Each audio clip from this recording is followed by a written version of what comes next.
comment on peut être de mauvaise foi quand on fait la politique? Parce que de toutes les façons, celui dont vous parlez, là, lui ne dort pas.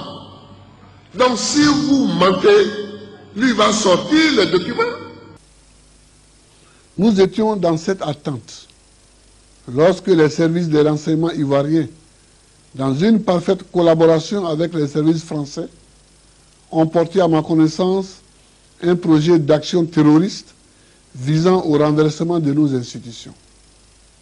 Mes chers compatriotes, j'ai pu vous affirmer que depuis la fin de la semaine dernière, la collaboration entre les services ivoiriens et français a abouti à l'interpellation simultanée en Côte d'Ivoire et en France des personnes impliquées dans cette entreprise terroriste.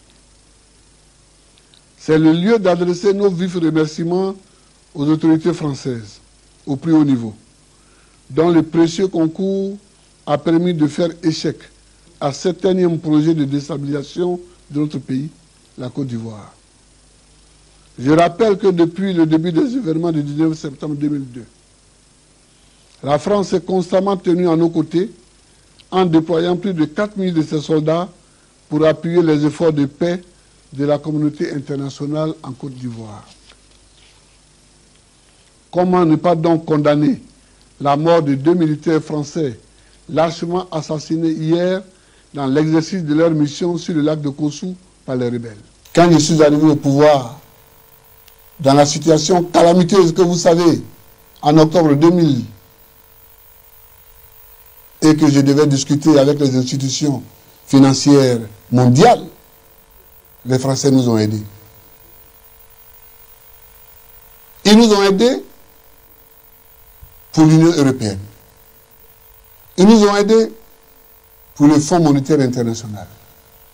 Ils nous ont aidés pour la Banque mondiale. Et même dans ce conflit, ils nous ont apporté l'aide matérielle que nous leur avons demandée. Visite au quartier général de l'armée ivoirienne. Ces soldats détalent régulièrement à chaque offensive rebelle, alors le capitaine Dunant chambre les parachutistes réunis devant l'entrée.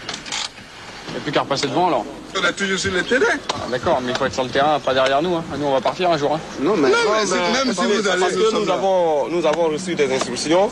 Ils font état de ce que vous êtes en position avancée. Sinon, je dis, moi, pour ce qui me concerne, si ça ne tenait qu'à moi, vous seriez depuis très longtemps loin d'ici. Parce qu'on allait monter sur eux. Quand vous êtes là que... Nous on monte, on recule pas, nous on monte. Ça c'est des conneries ça. Je suis venu donc ici pour remercier la France. Parce que pendant tous ces mois de braise, tous ces mois de difficultés, elle a soutenu la Côte d'Ivoire dans l'épreuve. N'oubliez pas qu'elle a des soldats sur le terrain qui ont quelquefois payé jusqu'au plus du sang.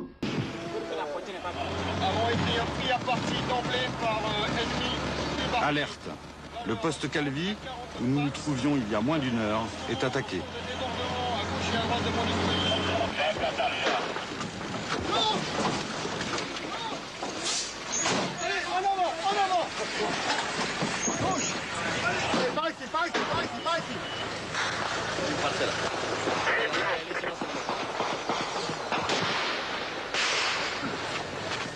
Retour des 3 blessés.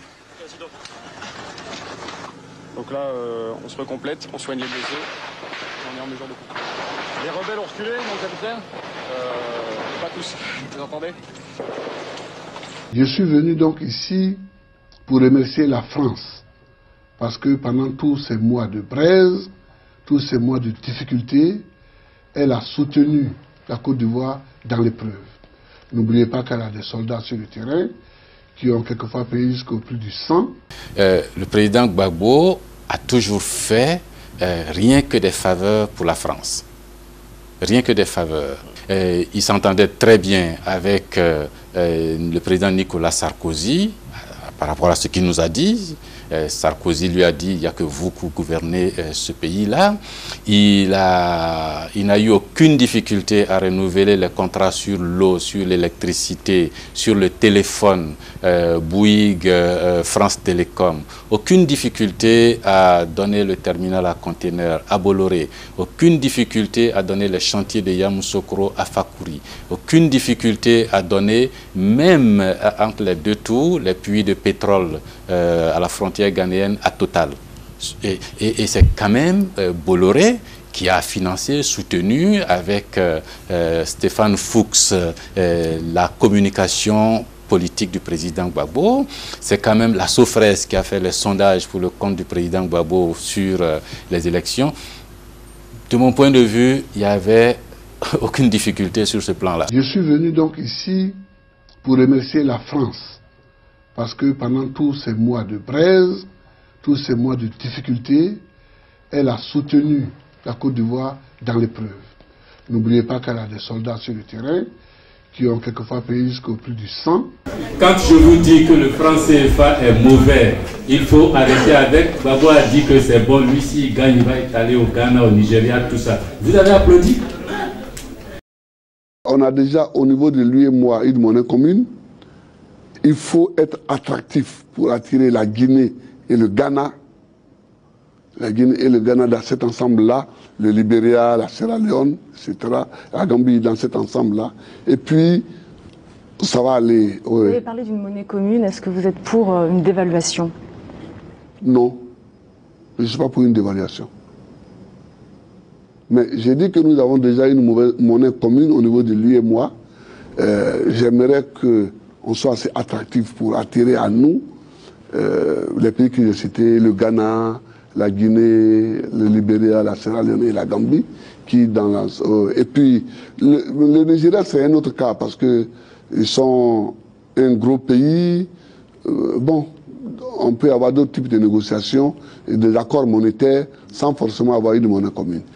Quand je vous dis que le franc CFA est mauvais, il faut arrêter avec. Gbagbo a dit que c'est bon, lui s'il gagne, il va aller au Ghana, au Nigeria, tout ça. Vous avez applaudi? Oui.